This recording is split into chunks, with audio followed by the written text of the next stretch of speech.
Oui, Seigneur Jésus. Oui, Seigneur Jésus. Est-ce que l'Église peut s'approcher? Est-ce que l'Église peut demander au Seigneur?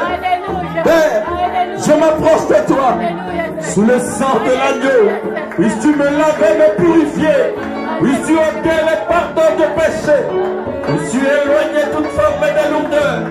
Est-ce que l'Église peut s'approcher du Seigneur pour demander pardon? Oh, pour se repentir de toute forme de péché, de négligence. Mes amis, le Saint-Esprit est là. Le Saint-Esprit est là.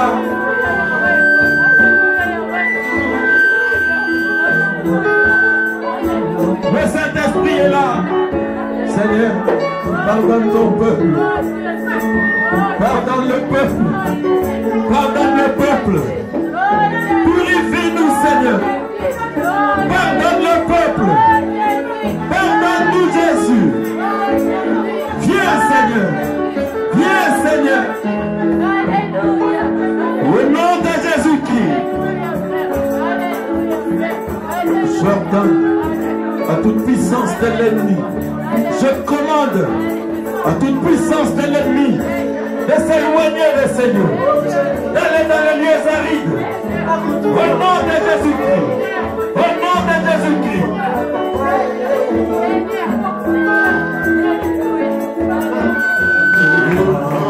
Tu vas changer la tristesse en joie et paix sans repos et une amené.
avec sa puissance arrivée, avec une faible intensité. Oui, merci Seigneur. Regarde maintenant des bruits qui s'éteignent. A commencé, c'est déjà sécurisé, c'est comme des fois. Réponds-moi, frère, j'avoue, réponds. Mais qu'est-ce que tu attends? Voilà, maintenant que la distraction a commencé à partir de toi et cela va descendre jusqu'au dernier pas. Tu vois, maintenant, c'est qui tu as fait pour ça, c'est pas ton église. J'étais établi seulement comme le chef pour mettre cette église. Mais c'est moi qui ai dépassé ma chef de cette église. Oh, merci Seigneur Jésus. Merci Seigneur Jésus. Merci Seigneur Jésus. Dieu Tout-Puissant. Merci Seigneur. Merci Seigneur. Parce que tu es descendu Seigneur pour accomplir la promesse. Comme tu l'as dit par ton prophète. Tu viendras Seigneur pour rencontrer ce peuple sous le sang Seigneur. Ce peuple qui accepte l'expiation. Afin que tu fasses de notre être Seigneur de divin sur la terre. Merci mon roi de m'éloigner Seigneur, de m'enlever de toute forme de distraction Père, de ne pas avoir fait à temps Seigneur ceci. C'est pourquoi Père, j'amène toute l'église et je la sécurise au nom de Jésus-Christ. Je te prie Seigneur de garder Seigneur cet enclos, l'église dont tu es le pasteur Seigneur.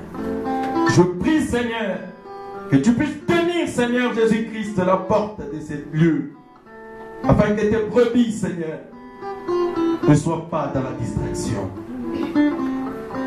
Je sécurise l'église et la laisse entre tes mains. Au nom de Jésus-Christ, j'ai ainsi prié. Amen.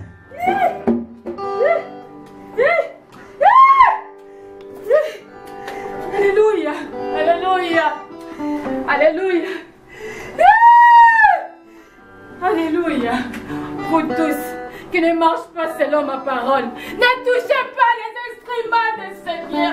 Vous souillez les instruments. Vous souillez les instruments de Dieu. Car vous ne respectez pas le Dieu Tout-Puissant. Ne touchez pas les instruments de Dieu. Car vous ne marchez pas selon sa parole. Alléluia. Alléluia.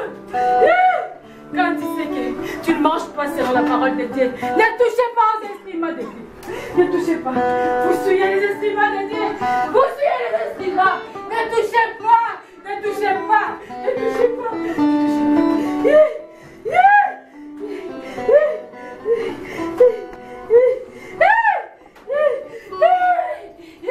Car je vous ai donné des chemins à suivre. Où vous me voulez, où vous ne me voulez pas. Alléluia. Alléluia. Vous êtes libre de choisir ce que vous voulez. Vous êtes libre de choisir ce que vous voulez. Vous êtes libre.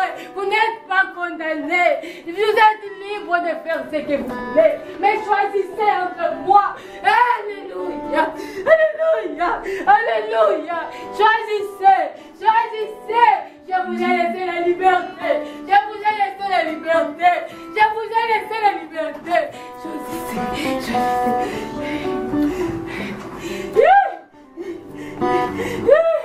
Vous essuyez mon église. Vous essuyez mon église. Vous essuyez mon église. Vous essuyez mon église. Alléluia. Alléluia. Choisissez ce que vous voulez.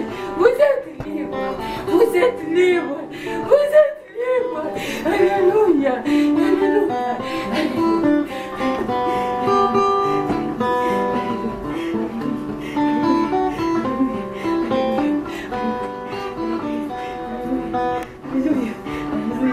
Vous ne marchez pas selon ma parole. Vous ne marchez pas selon ma parole. Vous êtes libre de faire ce que vous voulez. Choisissez ce que vous voulez. Il y a des options. Il y a des options. Il y a des options. Choisissez ce que vous voulez. Choisissez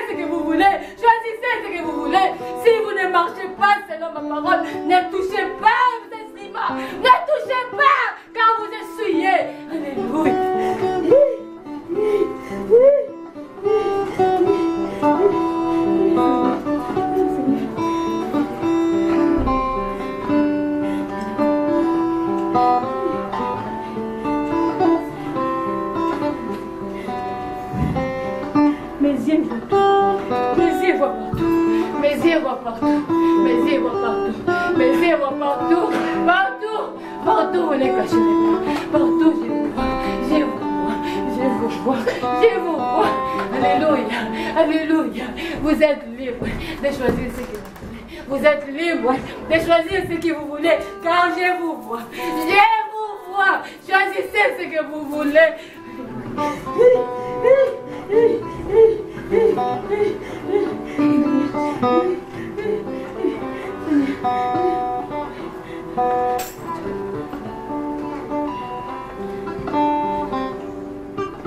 La vie éternelle, la parole promise au temps du soir. Merci.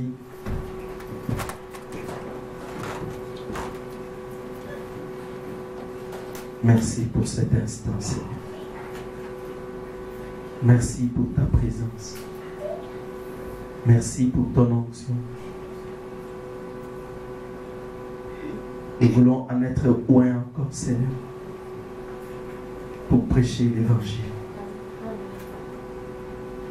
Seigneur, voilà ton peuple, Seigneur.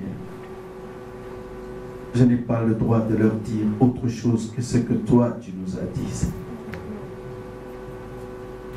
Je veux simplement la vision de ce que l'œil avait vu au ciel. Quand l'agneau s'est approché du trône pour prendre le livre. Au nom de Jésus-Christ, éloigne toute forme de distraction. Écarte-moi du chemin. Utilise-moi, Seigneur. Que ta puissance que je ressens en ces lieux, Seigneur, que cette onction s'approche encore et prenne le contrôle de mes lèvres, et prenne le contrôle de mon cœur, et prenne le contrôle de mes pensées, de l'entendement spirituel de chaque fils, chaque fille de Dieu. Au nom de Jésus-Christ, éloigne Satan et toute la puissance de l'ennemi. Au nom de Jésus-Christ, j'ai ainsi prié. Amen. Amen. Amen. Levons-nous. Apocalypse chapitre 5. Puis je vis dans la main droite de celui qui était assis sur le trône un livre écrit en dedans et en dehors, scellé de 7 sceaux. Et je vis un ange puissant qui criait d'une voix forte, qui est digne d'ouvrir le livre et d'en rompre les sceaux. Et personne dans le ciel, ni sur la terre, ni sous la terre, ne put ouvrir les livres ni les regarder. Et je plairais beaucoup de ce que personne ne fut trouvé digne d'ouvrir les livres ni de les regarder. Et l'un des vieillards me dit, ne pleure point. Voici le lion de la tribu de Juda, le rejeton de David, a vaincu pour ouvrir les livres et les 7 sceaux. Et je vis au milieu du trône et des 4 êtres vivants, et au milieu des vieillards, un agneau qui était là comme immolé. Il avait 7 cornes et 7 yeux, qui sont les 7 esprits de Dieu envoyés par toute la terre. Il vint et il prit le livre de la main droite de celui qui était assis sur le trône. Quand il eut pris le livre, les quatre êtres vivants et les 24 vieillards se prosternèrent devant l'agneau, tenant chacun une harpe et des coupes d'or remplies de parfums, qui sont les prières des saints.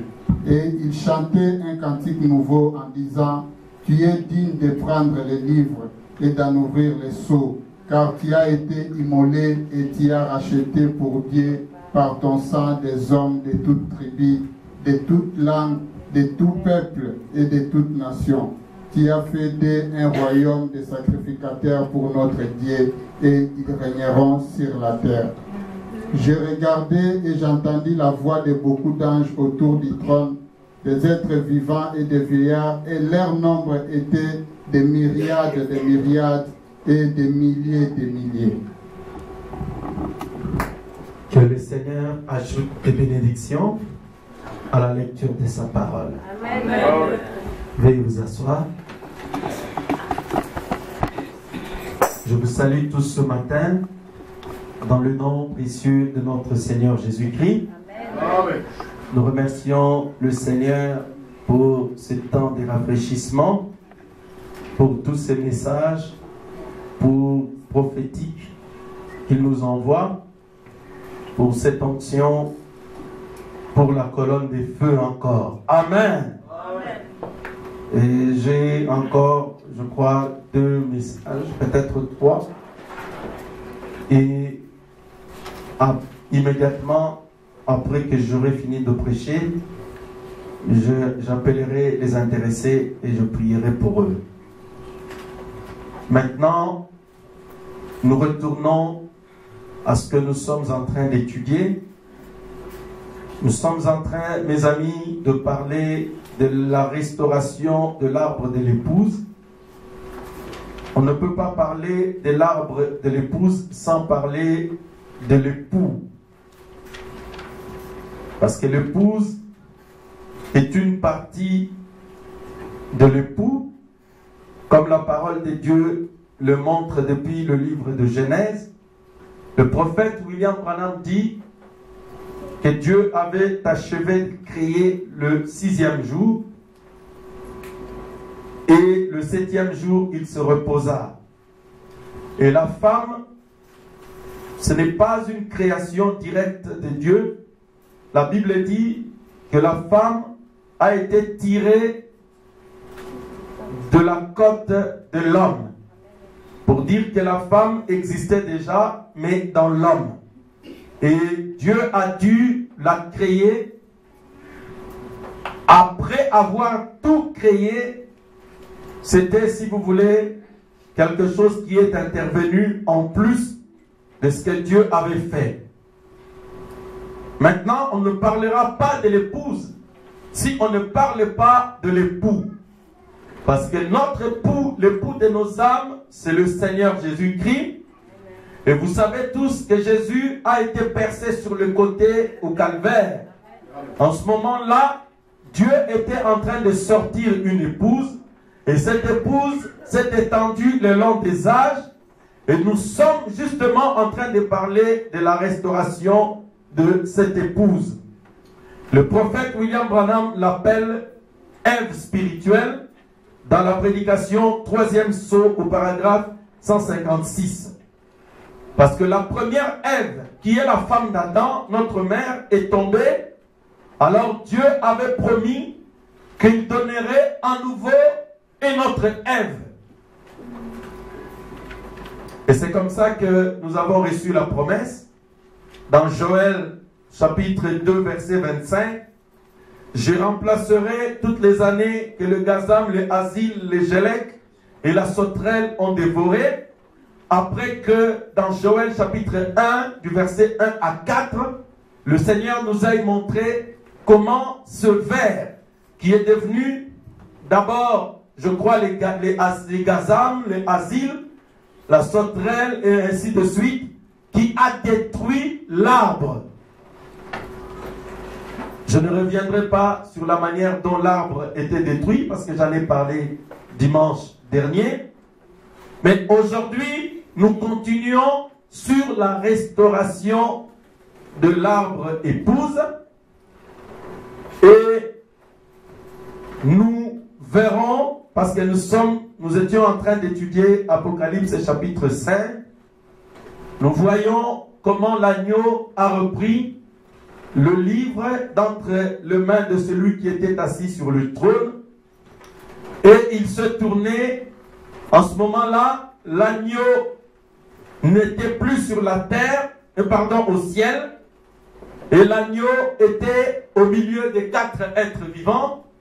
Il était au milieu des 24 vieillards. Il était au milieu des anges.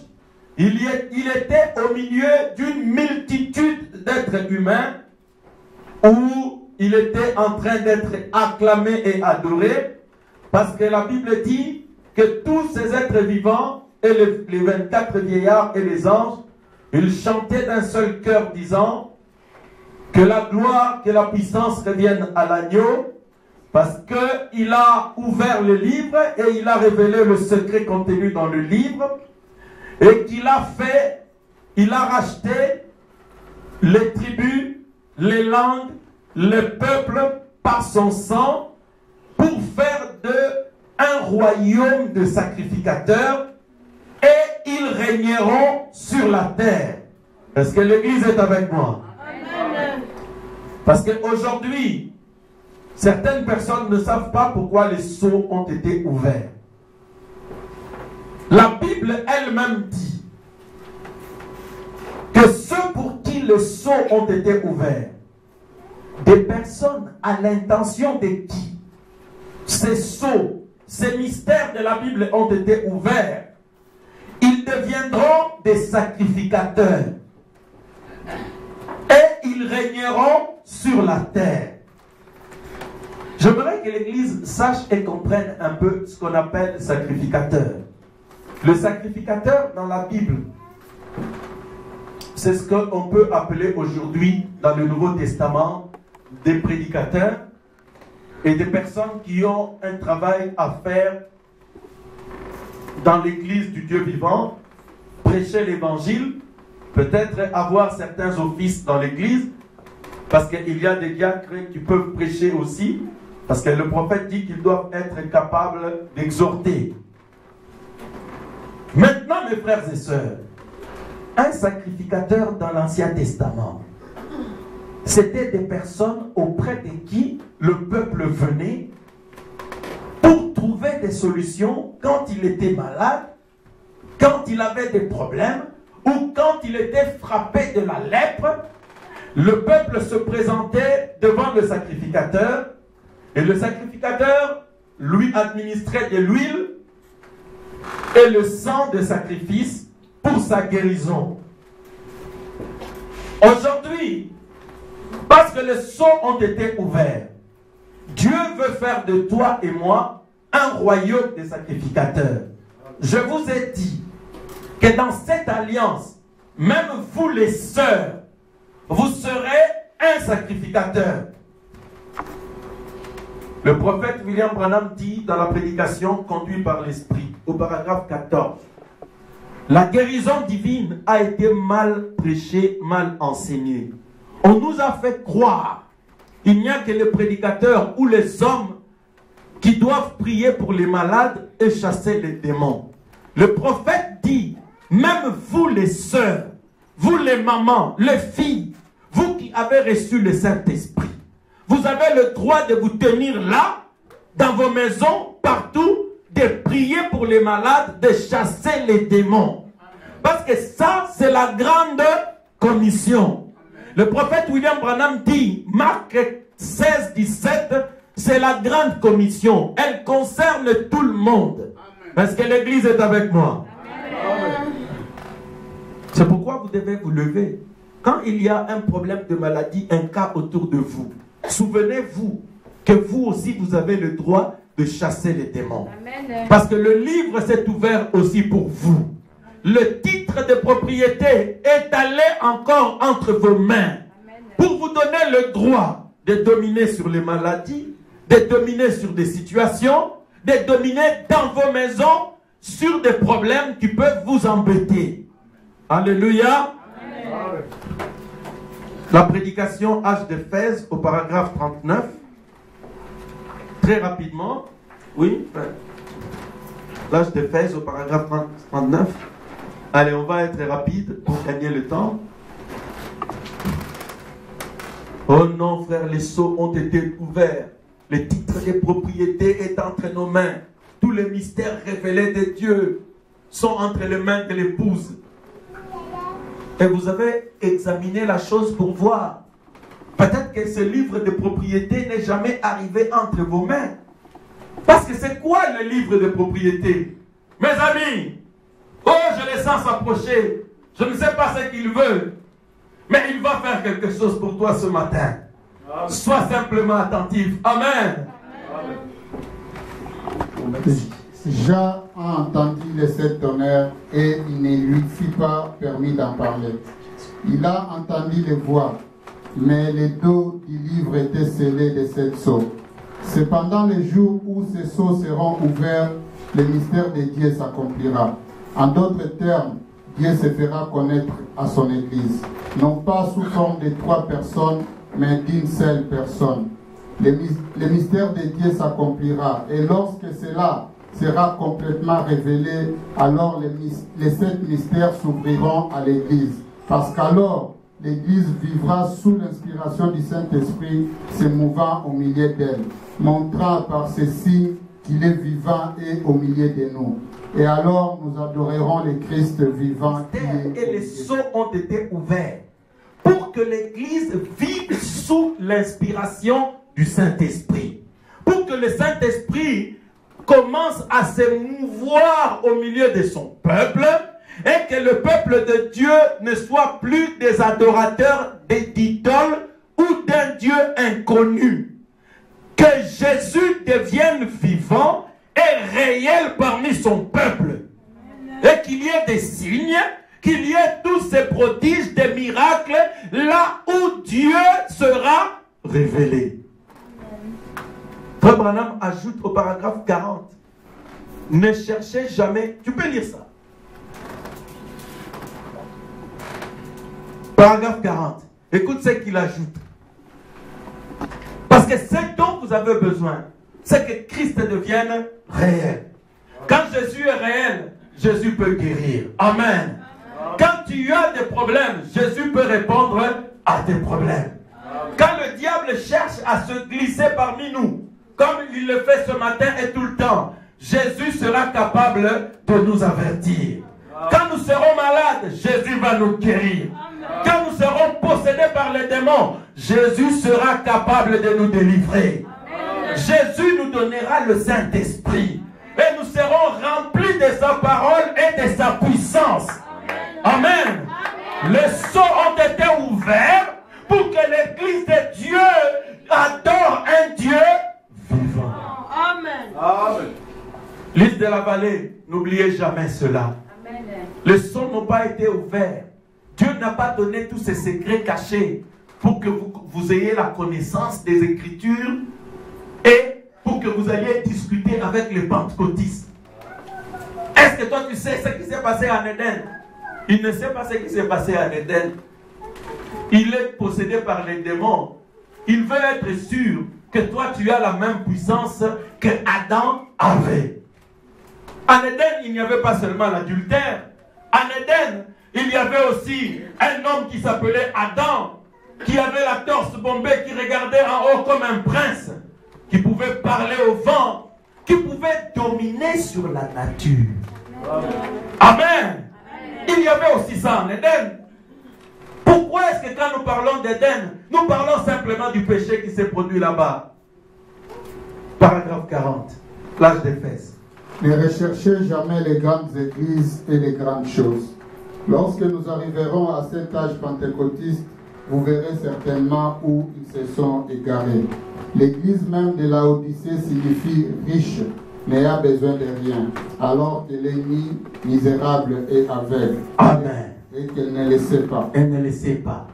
Le prophète, nous n'avons besoin de rien. Et c'est là justement qu'ils se sont égarés. Parce qu'ils n'ont plus besoin du Saint-Esprit. Si les gens sont possédés par les démons, ils vont leur donner du travail pour qu'ils oublient qu'ils sont possédés des démons.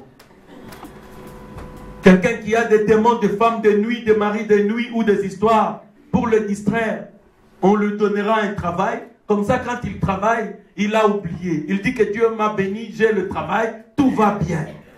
J'ai acheté une maison, je n'ai plus de problème. Je n'ai besoin de rien. Mais épouse de Jésus-Christ, aussi longtemps que le Saint-Esprit ne bat pas dans ton cœur, aussi longtemps que tu n'es pas rempli de sa puissance, ne sois pas en repos.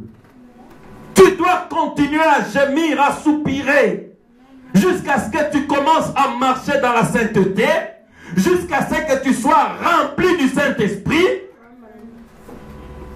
jusqu'à ce que Dieu commence à t'utiliser. Amen. Parce que c'est une obligation.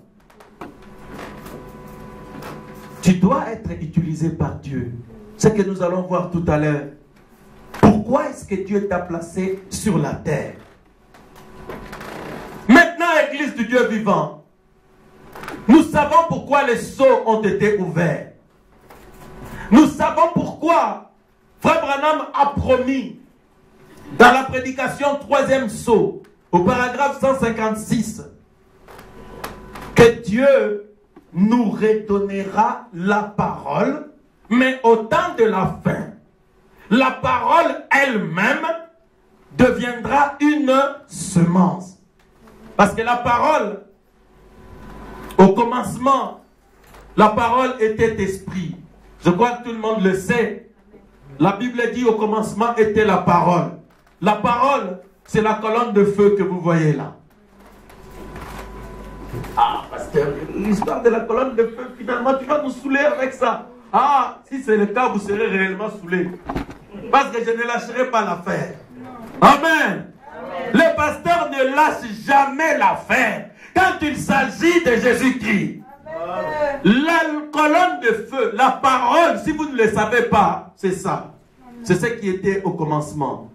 Le prophète dit, c'était la première forme visible que votre Dieu avait prise quand elle créait les cieux et la terre.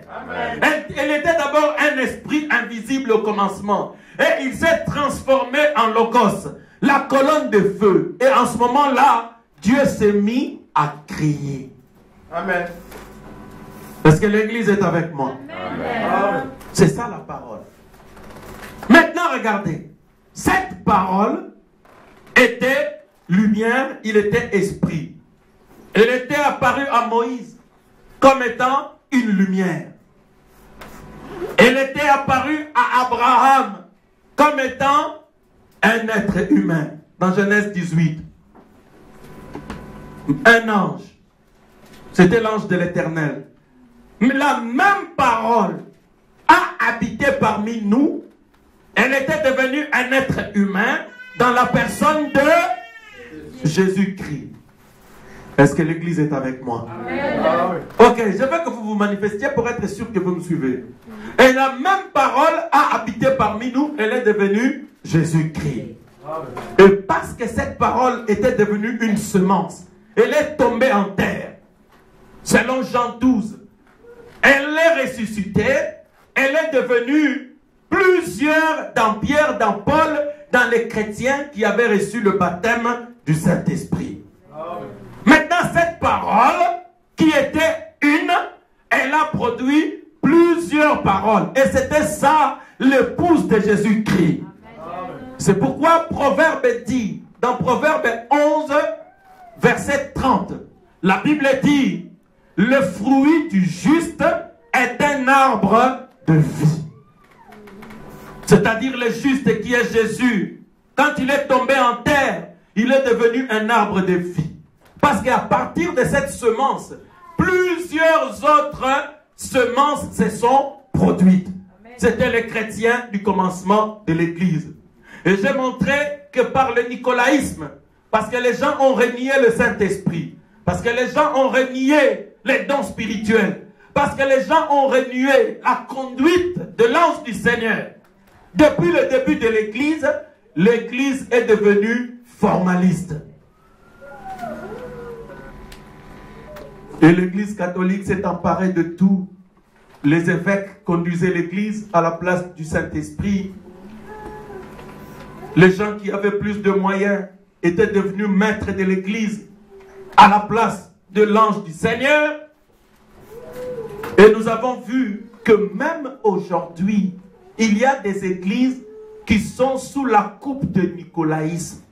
Tu vas voir une église ici en Europe, mais cette église, il est dirigé par quelqu'un qui est en Afrique. Tu veux prendre ce que le prophète dit pour prêcher. Oh non, nous ne croyons pas ça. Si vous ne croyez pas ça, c'est votre problème. Nous croyons tout ce que William Branham a dit. Nous croyons tout ce que la Bible dit. Alléluia. Nous faisons ce que le Saint-Esprit nous demande de faire.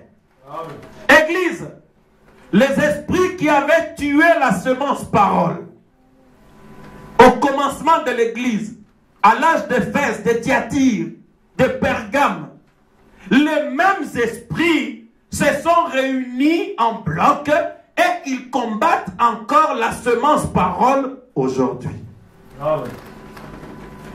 Voilà pourquoi les sceaux ont été ouverts. Parce que comme j'ai commencé à le dire, la même parole a été promise qu'au temps de la fin, elle sera une semence. Et dans la prédication, la parole parlait la semence originelle. Au paragraphe 88, le prophète William Branham dit: ma mission sur la terre, comme je le crois, elle a été d'annoncer et de préparer la venue de la parole. Est-ce que l'Église peut dire amen à cela? Amen. La parole parlée, la semence originelle. La mission de frère Branham, c'était de préparer la venue et la venue, pardon, d'annoncer et de préparer la venue de la parole. Amen. Donc la parole devrait retourner au temps de la fin. Maintenant, je ne veux pas que mon église manque de savoir ce que c'est que la parole. Parce que le prophète n'est plus. Le prophète est retourné à la maison. Il est allé se reposer parce qu'il a fait son travail. Mais parce que Dieu lui a dit qu'il annoncerait et qu'il préparera la venue de la parole, alors nous savons que la parole est sur la terre. Amen. Maintenant, la même parole qui était Jésus, elle est revenue au temps de la fin, et le prophète dit que cette parole sera elle-même une semence. Parce que c'est une semence, cette parole sera capable de faire ce qu'elle avait fait en Éden. Parce que Dieu avait dit qu'elle écraserait la tête du serpent. Donc nous avons besoin de cette semence parole pour écraser la tête du serpent. Nous avons besoin de cette semence parole parce que Dieu nous donnera toutes les astuces de l'antichrist. Maintenant, regardez. Le prophète William Branham dit dans la prédication question-réponse sur les sceaux, au paragraphe 398, le prophète dit: la promesse s'est accomplie devant nous. La parole promise. Nous voyons les sceaux ouverts pour montrer que Jésus-Christ est le même et qu'il tient sa parole. C'est-à-dire, Dieu a ouvert les sceaux. Les choses qui étaient gardées secrètes depuis le commencement de la Bible et depuis même le commencement de l'Église. Il y a des choses qui devraient se passer dans le fil du temps, mais Dieu les a écrits en symboles. C'est ce qu'on appelle les sceaux. Maintenant, frère Branham dit que Dieu les a ouverts. Nous avons vu que tout ce que Dieu avait dit depuis le premier âge de l'Église, ces choses-là sont arrivées mot à mot jusqu'à la fin. Maintenant, parce que les choses que Dieu avait annoncées sont arrivées comme il les a dites, alors nous savons que l'enlèvement que Dieu nous a promis arrivera aussi. Amen. Voilà pourquoi nous avons confiance en lui. Les sceaux, mes amis, ont été ouverts aussi pour que toi et moi nous sachions que Dieu tient sa parole. C'est-à-dire, quand Dieu dit quelque chose, la chose arrivera. Amen. Les sceaux ont été ouverts pour que l'Église ait la confirmation que Jésus-Christ, c'est un Dieu qui connaît la fin avant le commencement. Amen. Qui connaît l'aboutissement de toutes choses. Amen. Et que tout est sous son contrôle. Est-ce que l'Église est avec moi? Amen. Au paragraphe 408 de la même prédication, le prophète de question-réponse sur les sceaux, le prophète dit que les sceaux ont été également ouverts, la promesse, le secret du livre. Bon, j'anticipe un peu, mais j'en parlerai encore plus loin. Le secret du livre, c'est aussi le secret des pensées de ton cœur. C'est-à-dire, les secrets de ta vie. Ce que Dieu avait envisagé de faire dans ta vie, ici sur la terre, fait partie des secrets qui étaient contenus dans le livre. Le livre que l'agneau avait repris d'entre les mains de celui qui était sur le trône. Amen. Église, que vous êtes là sur la terre, Dieu avait prévu des choses qui arriveraient dans votre vie. Dieu avait déjà dit à l'avance ce qu'il allait faire dans votre vie. Et ces choses-là sont contenues dans le livre des vies. C'est dans ce livre où l'on trouve ces secrets-là. Maintenant, l'église où la parole viendra pour ouvrir le livre, vous devez connaître les choses que Dieu attend de vous.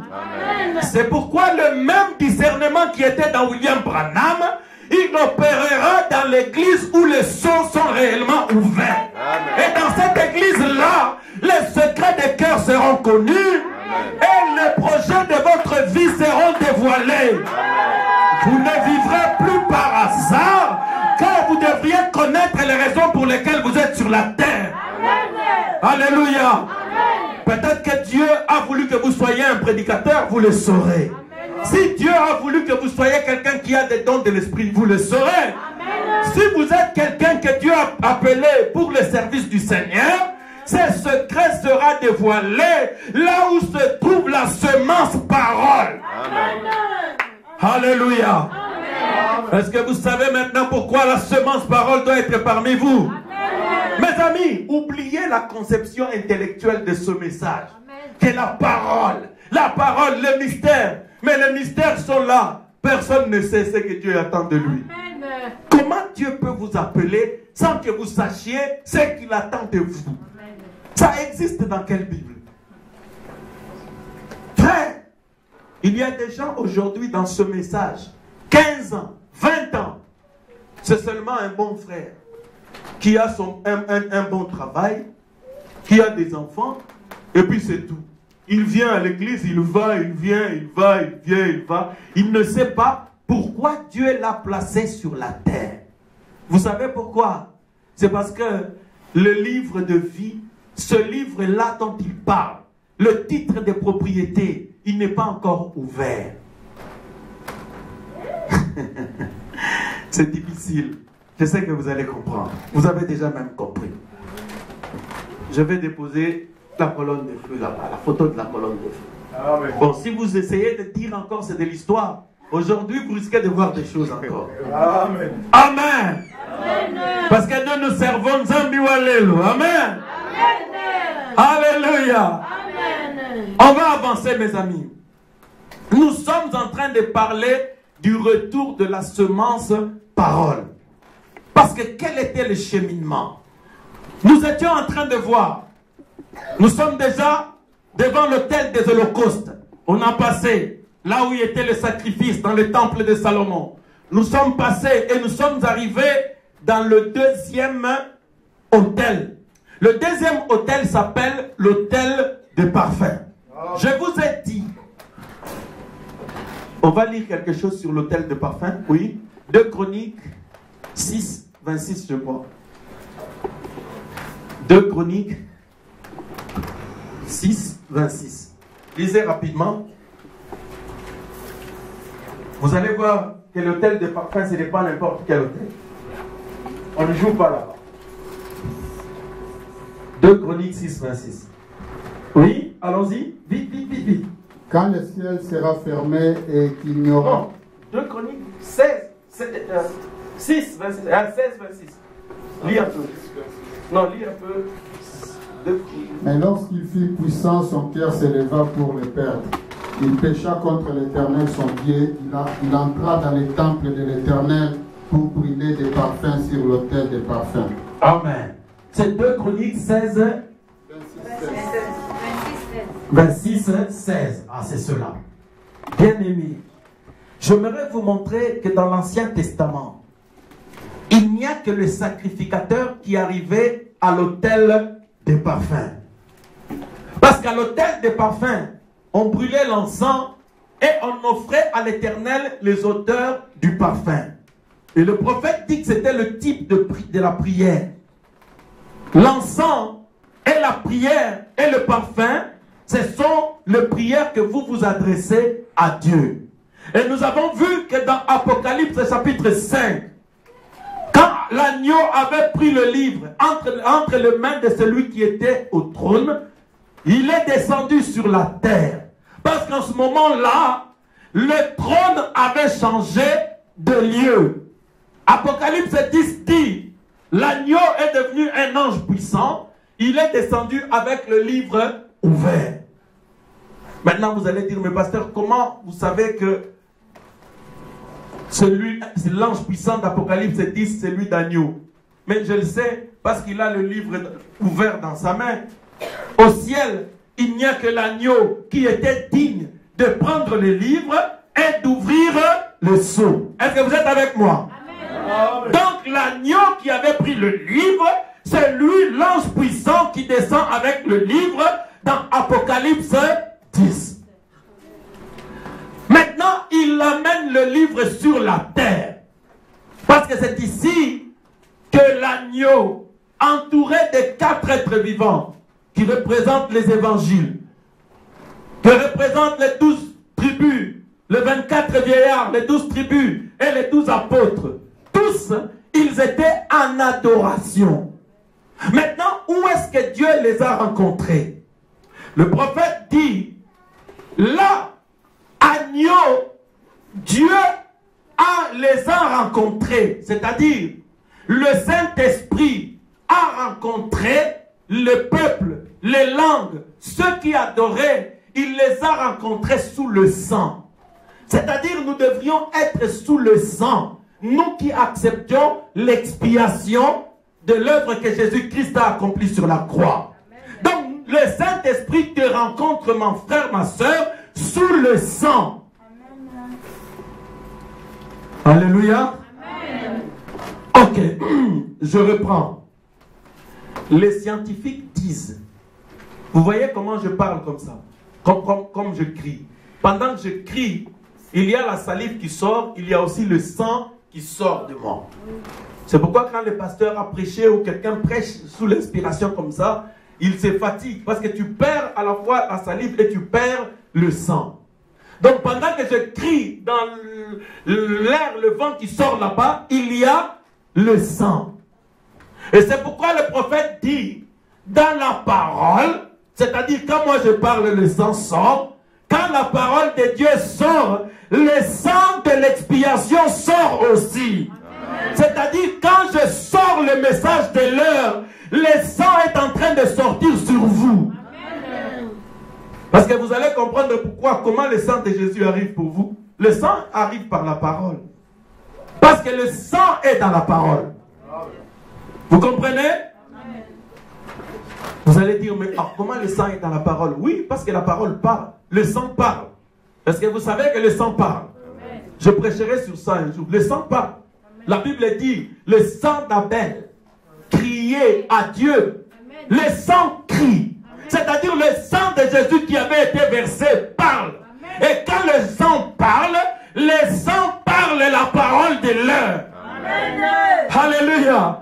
Maintenant, quand vous acceptez la parole du sang, qui est le message de votre temps, alors vous êtes maintenant sous le sang de l'expiation. Le Saint-Esprit vous rencontre dans ces lieux-là. Dieu ne rencontre pas les gens dans n'importe quel endroit. Même pour leur donner le Saint-Esprit. Je vous ai dit ici que Jésus avait donné un lieu de rendez-vous aux disciples. Il leur a dit, allez à Jérusalem. Pas n'importe où. Parce que dans Ésaïe 2 ou 3, la Bible dit, de Jérusalem sortira la parole. Donc, les disciples ne pouvaient pas attendre le Saint-Esprit.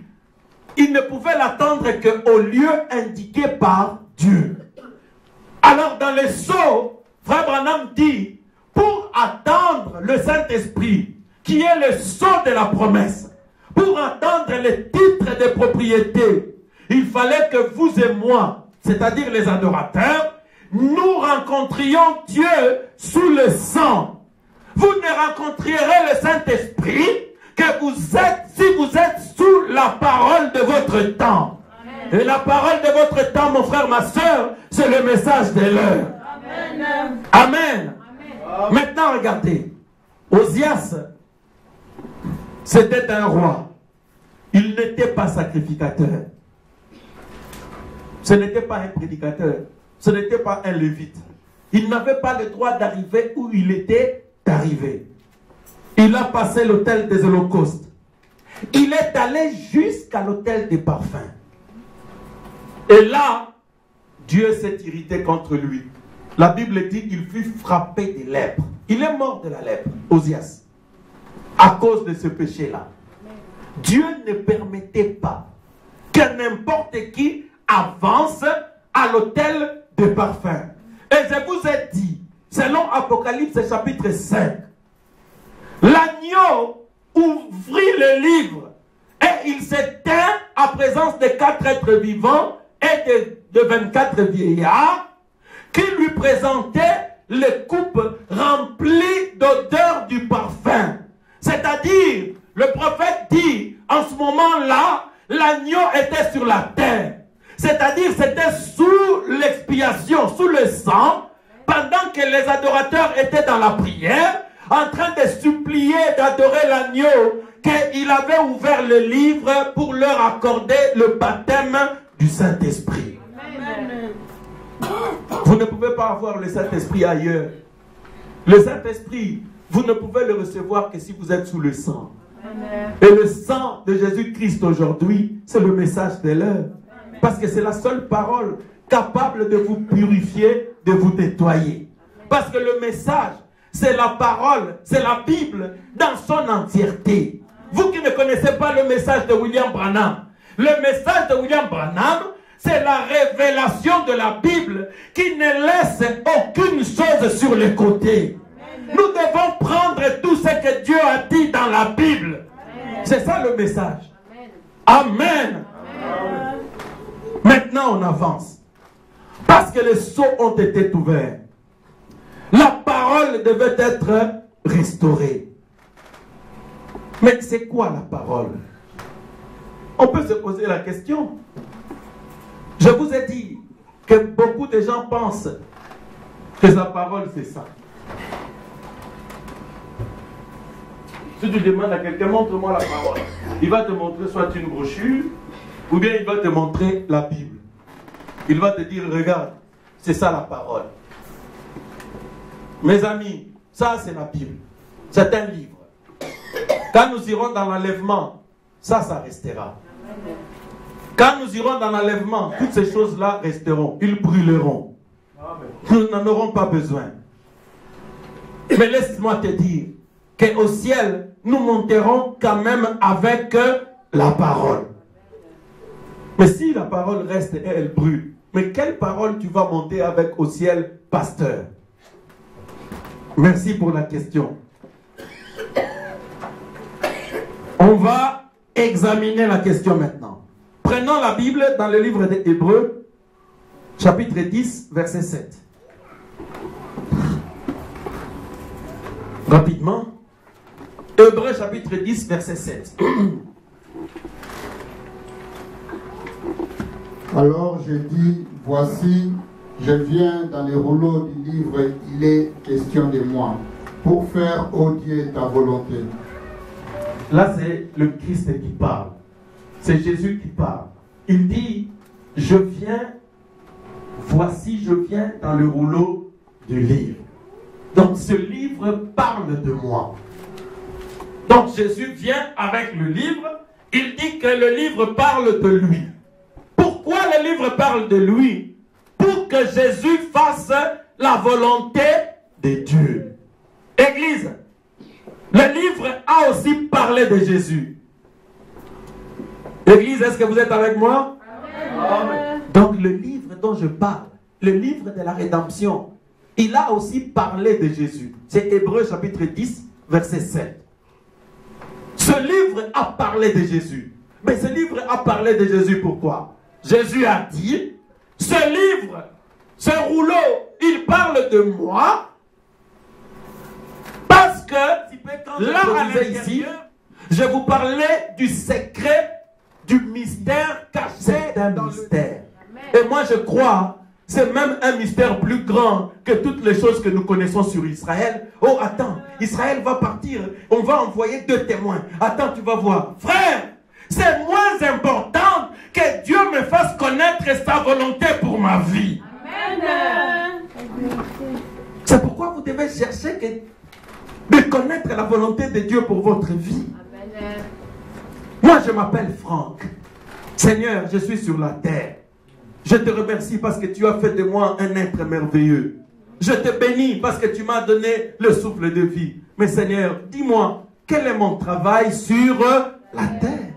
Amen. Jésus dit dans Hébreux 17, oh Seigneur, le livre de vie parle de moi. Qu'est-ce qu'il dit? Le livre de vie m'enseigne ta volonté sur moi. C'est pourquoi, même si c'est difficile, je me trouve à Gethsemane. Je vois qu'on doit me produire la lance là-bas. Seigneur, c'est difficile. Est-ce que tu peux écarter cette coupe?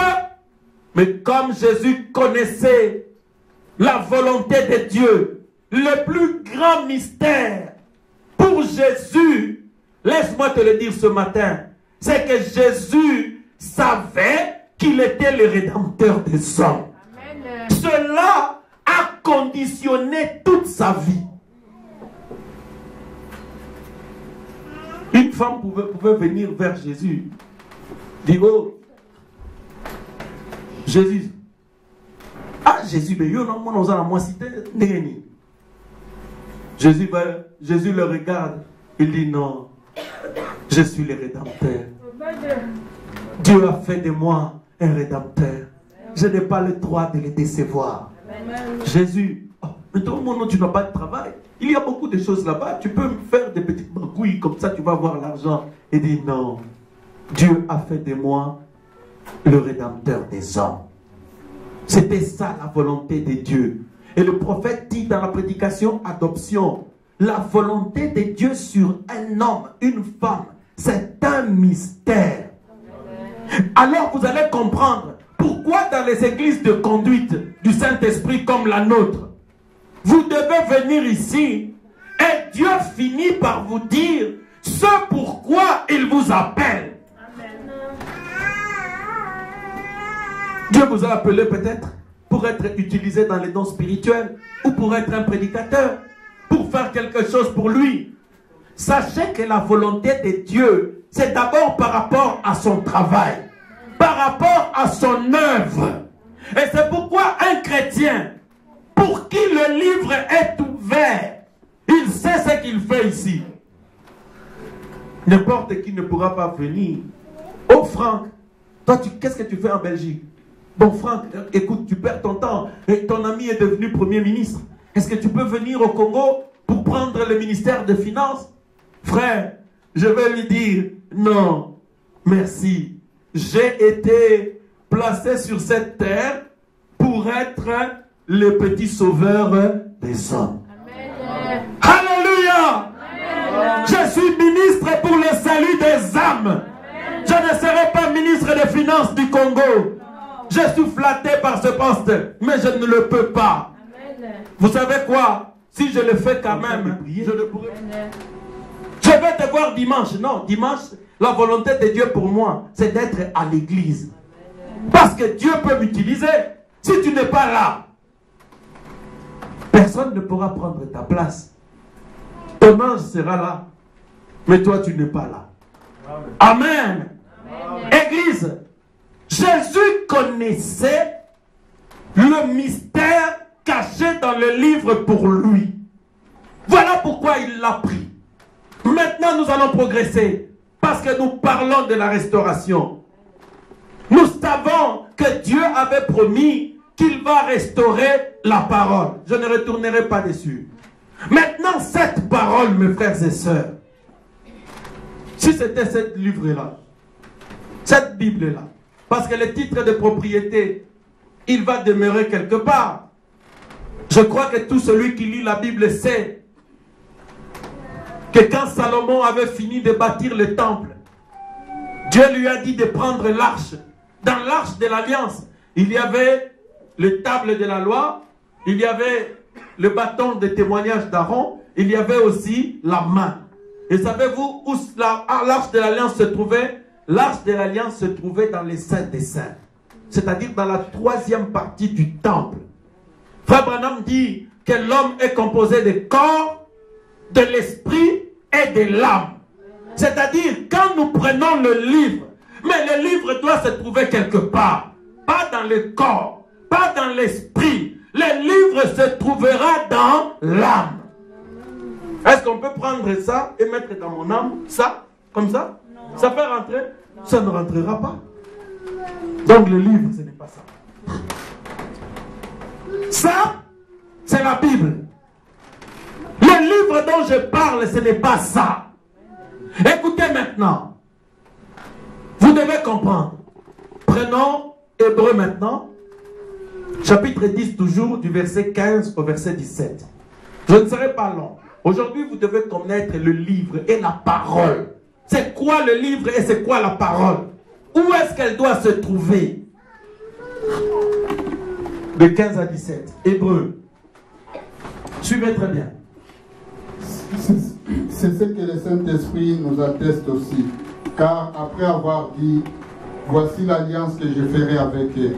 Après ces jours-là, dit le Seigneur, je mettrai mes lois dans leur cœur et je les écrirai dans leur esprit.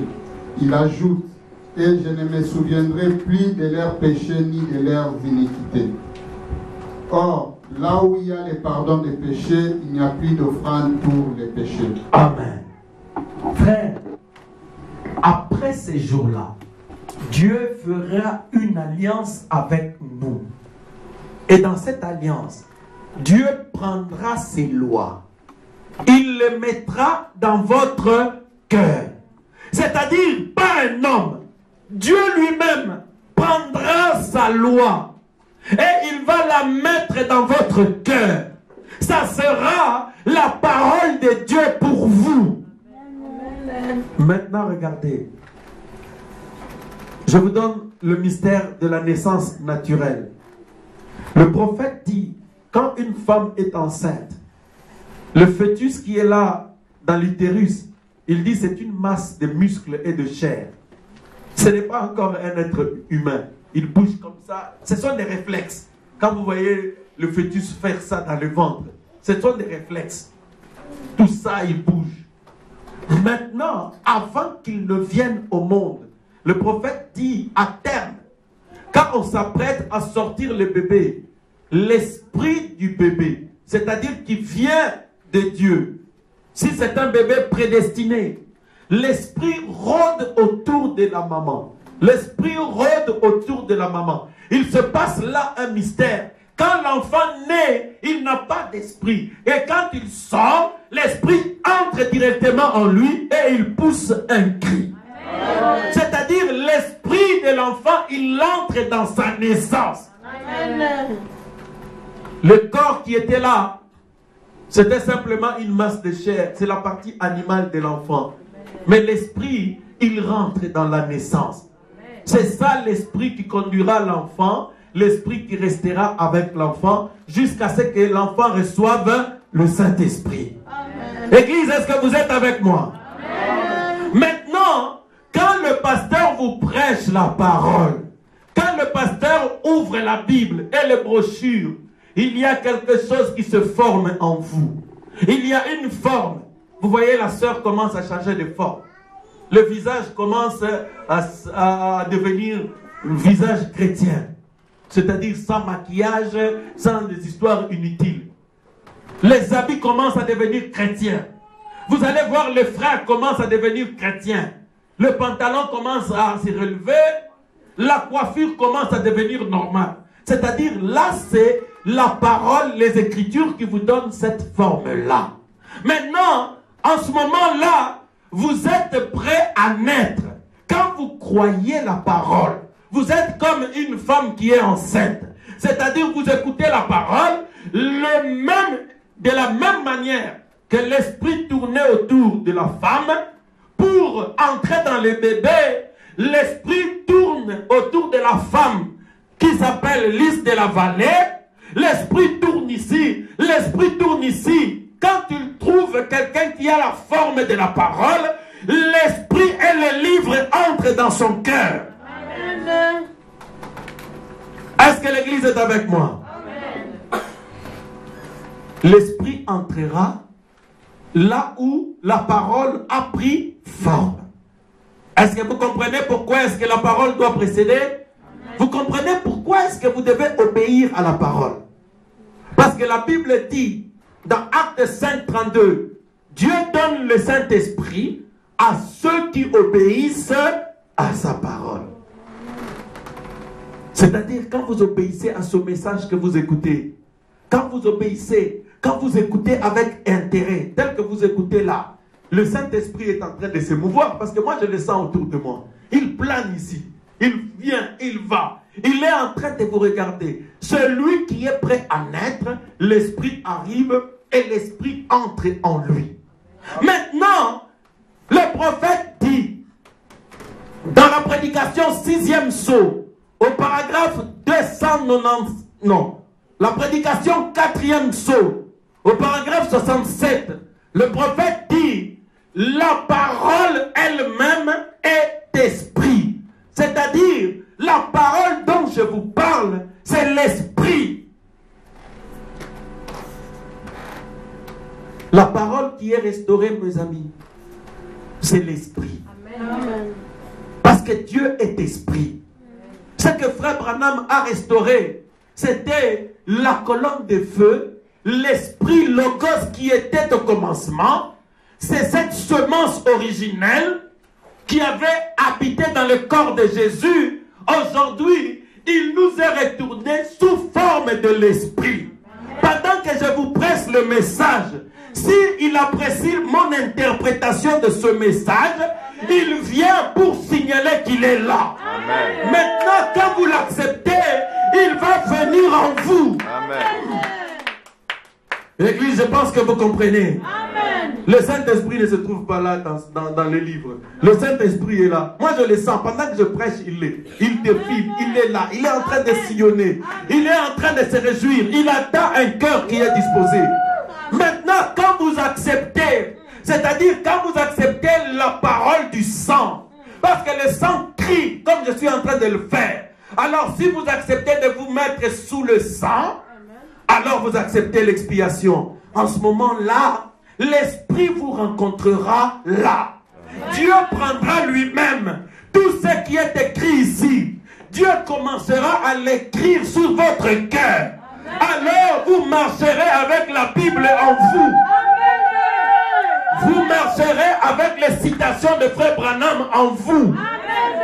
Amen. Vous serez comme un véhicule qui a un GPS.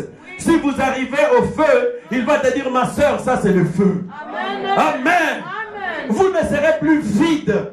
Vous entendrez la musique. Vous voulez vous lever comme ça? Le Saint-Esprit dit, attention, feu. Ce n'est pas pour toi. Feu, c'est rouge, c'est pour eux. Ça passe. Et quand vous entendrez, oh yo yo, la personne ne vous fera lever. Vous bondissez de vos chaises. Oh yo yo, oh yo yo. Là, le feu sera vert. Le Saint-Esprit dit, oui, c'est vert. Tu peux te lever. Tu touches un habit dans le magasin. Le feu dit, non, ça c'est rouge.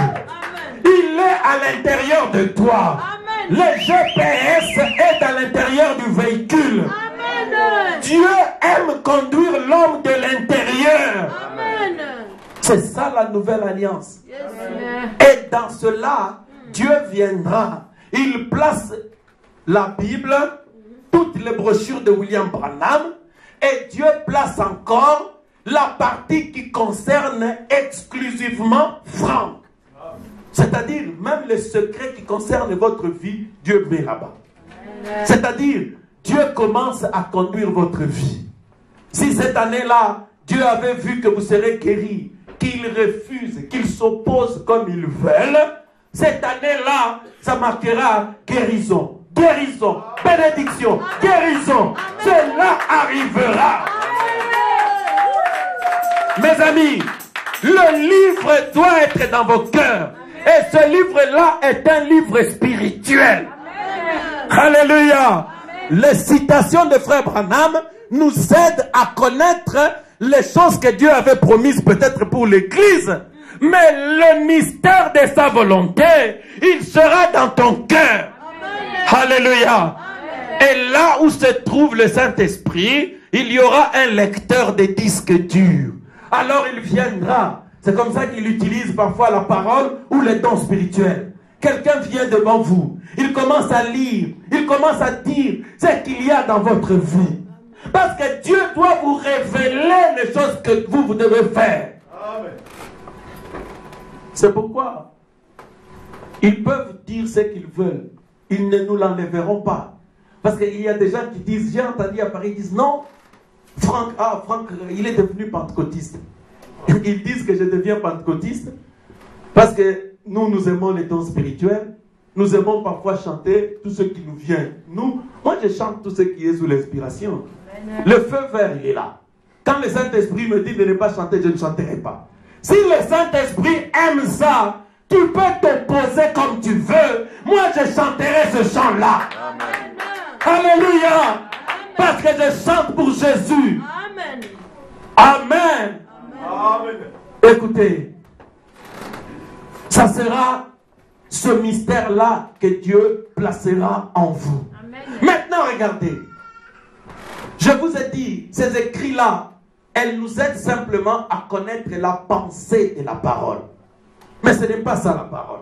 Ça, quand on le lit, il nous aide à connaître ce que la parole pense. Parce que Dieu n'habite pas dans un livre, vous le savez. Non. Dieu n'habite pas déjà dans ce que les hommes font. Non. Et vous pensez qu'il peut habiter dans un livre comme ça? Non. Non. Dieu habite dans ce que lui-même a créé. C'est pourquoi Dieu aime habiter en vous. Parce que vous êtes sa créature. Maintenant, on avance. Le prophète William Branham dit dans le 6e psaume, à partir du paragraphe 288, Frère Branham dit, la parole de Dieu, en réalité, ce sont les pensées de Dieu. La parole de Dieu, c'est l'épée, c'est le feu. Retenez bien ça. Vous pouvez lire ça dans le 6e psaume. Parce que les gens parlent de la parole, ils ne savent pas ce que c'est que la parole. Si quelqu'un pense qu'il a la parole, observez si l'épée est là, observez si le feu est là, observez si l'huile est là. Ensuite, tu vas prendre la lettre et tu dis oui, tu as la parole. Parce que ça, c'est la lettre de la parole. La Bible dit, la lettre ne sert de rien. C'est l'esprit qui vivifie. Alléluia. La lettre a sa place. Mais ce dont vous avez besoin pour avoir la vie, c'est l'esprit de la lettre. Amen. Église, est-ce que vous comprenez? Amen. Maintenant, toi, sœur, esprit d'incompréhension. Le pasteur a dit, la lettre de la parole ne sert à rien. Laisse-moi faire tout ce que je veux. Ça signifie que tu n'as pas le Saint-Esprit. Amen. Ce n'est pas ça que je veux dire. Quand je dis la lettre ne sert de rien, c'est la Bible qui le dit d'ailleurs. Parce que la lettre tue. Combien de morts on a aujourd'hui, même dans le message? Les gens qui ne savent pas que la parole, c'est d'abord l'esprit et le feu. Ils ne le savent pas. Pour eux, la parole, ce sont les citations, les versets de la Bible dont ils se remplissent la tête. Non! Ça, c'est la lettre de la parole. Elle peut faire mal. Parfois, elle tue d'ailleurs. Souvent, si elles sont manipulées par des mains qui n'ont pas été prédestinées au sacerdoce, la lettre tue. Surtout quand elle est entre les mains de quelqu'un qui n'a pas le Saint-Esprit. Elle fait des victimes, plus de victimes que les autoroutes de Belgique. Maintenant, regardez. Dans le 6e psaume, depuis le paragraphe 287 jusqu'à 289, le prophète explique ceci. Il dit, regardez, la parole, c'est le feu. C'est l'épée qui tue l'ennemi. Il dit, quand Dieu a envoyé Moïse, Dieu lui a donné premièrement les pensées, ses pensées. C'est-à-dire, quand Dieu t'envoie, comme il m'a envoyé, Dieu ne m'a pas donné une Bible. Il dit, Franck, prends cette Bible-là, va prêcher. Non. Il a pris ses pensées, il l'a mis en moi. Alors le prophète dit, quand Moïse arrive devant l'Égypte, alors il prononce les pensées de Dieu. Maintenant, quand les pensées de Dieu sortent, elles deviennent la parole de Dieu. Église, est-ce que vous êtes avec moi? Amen. Vous devez comprendre, quand Dieu vous donne l'esprit, c'est-à-dire Dieu vous donne ses pensées, vous commencez à penser comme lui. Vous changez de vision. Dieu prend ses pensées, il met dans vos cœurs. C'est ça le Saint-Esprit. Il prend son esprit, il met dans votre cœur. Alors le prophète dit, quand le monde vous provoque, cette parole devient le feu. Il dit, regardez en Égypte, Moïse pouvait se lever. Il dit que le feu tombe et que le feu vous brûle. Le feu sortait. Quand les gens provoquaient les prophètes, Élie pouvait dire que le feu vienne. Le feu venait. Quand un homme qui est commissionné par Dieu parle, le feu sort de sa bouche. Le feu ne sort-il pas ici? Est-ce que le feu ne sort-il pas ici? Il vient des pensées de Dieu qui étaient dans mon cœur. C'est ça la parole. Amen. Vous devez le savoir. Peut-être que vous êtes dans une église où votre pasteur, Dieu ne lui a jamais donné la parole. Vous avez dit, mais notre pasteur a la parole. J'ai reçu une sœur, entre parenthèses, je vais terminer mon témoignage parce que je termine. J'ai reçu une sœur qui est venue de Paris ici. Je crois que certains l'ont vue. Elle fréquentait une église. Je lui ai dit, sœur, est-ce que dans l'église, elle m'a posé le problème qu'elle avait, beaucoup de problèmes. J'ai dit, mais est-ce que dans votre église, il y a quand même la parole est là, l'esprit, tout ça? Il dit, oh non, vraiment le pasteur, frère, il est vraiment assis dans les Écritures. J'ai dit, sœur, je ne parle pas des Écritures. Je t'ai posé une question, réponds-moi. Est-ce que l'esprit de la parole est dans ton église? Le Saint-Esprit est là. Est-ce que l'ange du Seigneur est là? Oh non, en tout cas, frère, vraiment, il est dans l'écriture, vraiment, cassé, assis dans l'écriture. Alors j'ai compris qu'elle échappait. Alors, quand le jour de faire le service est arrivé, je me suis mis debout devant lui. Je priais pour elle. Alors, le même Saint-Esprit qui parle par vos frères et vos sœurs ici est venu à moi. Il m'a dit l'esprit qui le bloquait. C'était même une personne que je connais. Je l'ai appelé par son nom. Je dis, quitte cette sœur au nom de Jésus-Christ. Il y avait ma femme et moi. Les sœurs étaient en train de planer comme un oiseau. Elle prononçait des mots dans une langue bizarre, inconnue. Elle planait, elle retournait. Inconsciente, elle était tombée là-bas. Et puis quand elle est revenue à elle est partie voir le pasteur Robert à Paris. Il dit, les choses que j'ai vues chez frère Franck, ce n'est pas possible. Frère, après, elle partira de cette église-là. J'ai dit, mais sœur, moi je t'ai posé la question si l'esprit est là. Parce que ce ne sont pas les Écritures qui délivrent. La Bible dit, vous connaîtrez la vérité et la vérité vous affranchira. La vérité, c'est une personne. Parce que Jésus a dit, je suis la vérité, le chemin et la vie. Amen. Les Écritures peuvent être là. Les Écritures ne te délivreront pas. C'est l'esprit des Écritures qui te délivre. Amen. Jésus n'a-t-il pas dit dans Jean, verset 5, chapitre 39 à 41, il dit aux enfants d'Israël, parce qu'ils venaient contester les Écritures avec lui. Jésus leur dit, sondez les Écritures, parce que vous pensez en elles avoir la vie. Mais si vous voulez avoir la vie, venez à moi. Église, est-ce que vous êtes avec moi? Ils voulaient la vie. Jésus leur dit, écoutez, vous sondez les Écritures, parce que vous pensez en elles avoir la vie.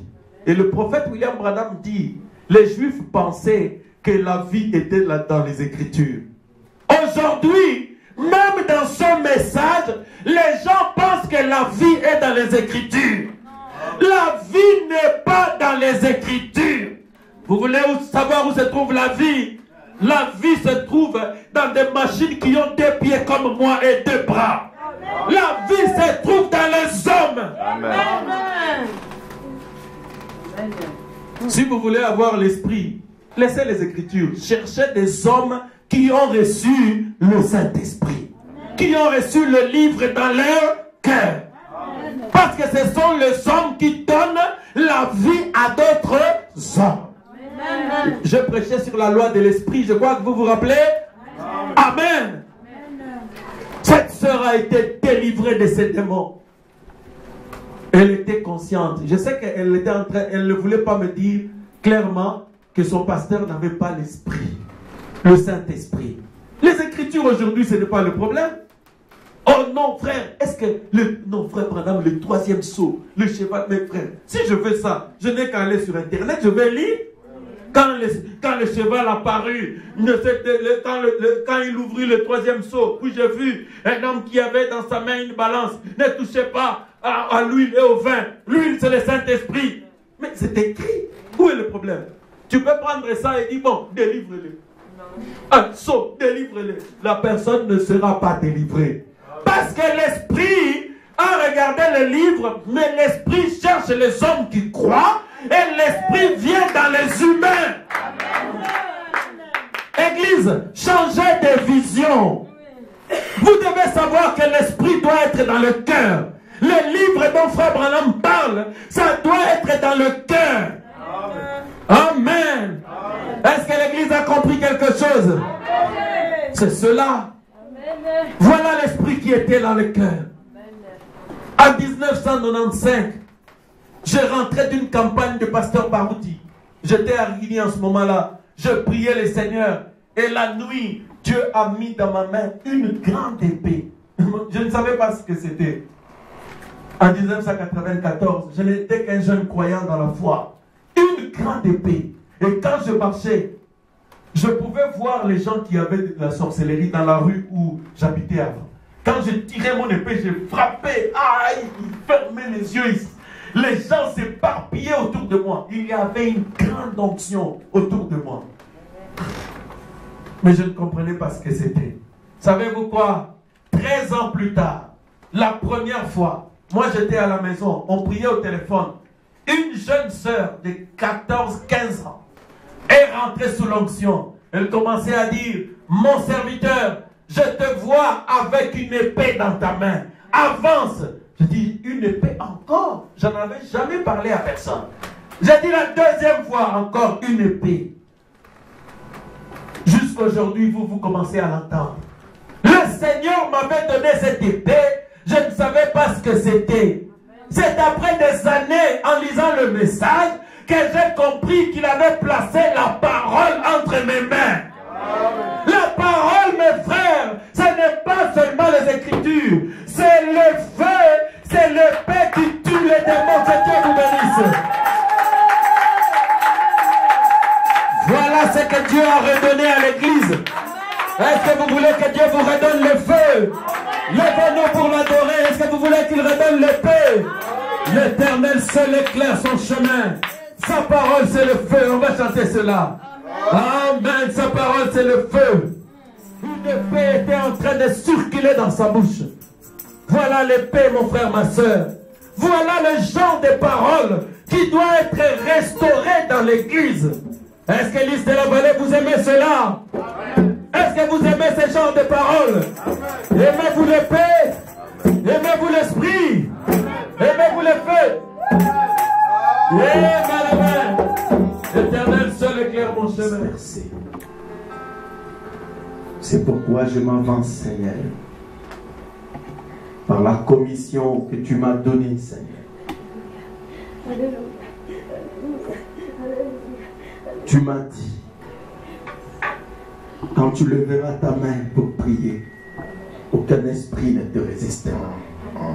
Alléluia, alléluia. Je place une épée. Je place l'épée dans ta main. Je place l'épée dans ta main. Je place l'épée. Quand c'est moi qui t'en veux choisir. C'est moi qui t'en veux choisir. C'est moi qui t'en veux choisir. Au nom de Jésus-Christ, je loue toute puissance qui s'attaque aux enfants et les sécurise, Seigneur. Oh Seigneur, je brandis l'épée de ta parole. C'est ce que tu m'as dit aujourd'hui dans le 6e sceau. C'était ça la parole, Seigneur. L'épée du roi. Alléluia. Alléluia. Je les place sous ton sang, Seigneur. Sécurise-les, Père. Je les sécurise au nom de Jésus-Christ. Chacun d'eux, au nom de Jésus-Christ. Amen. Amen.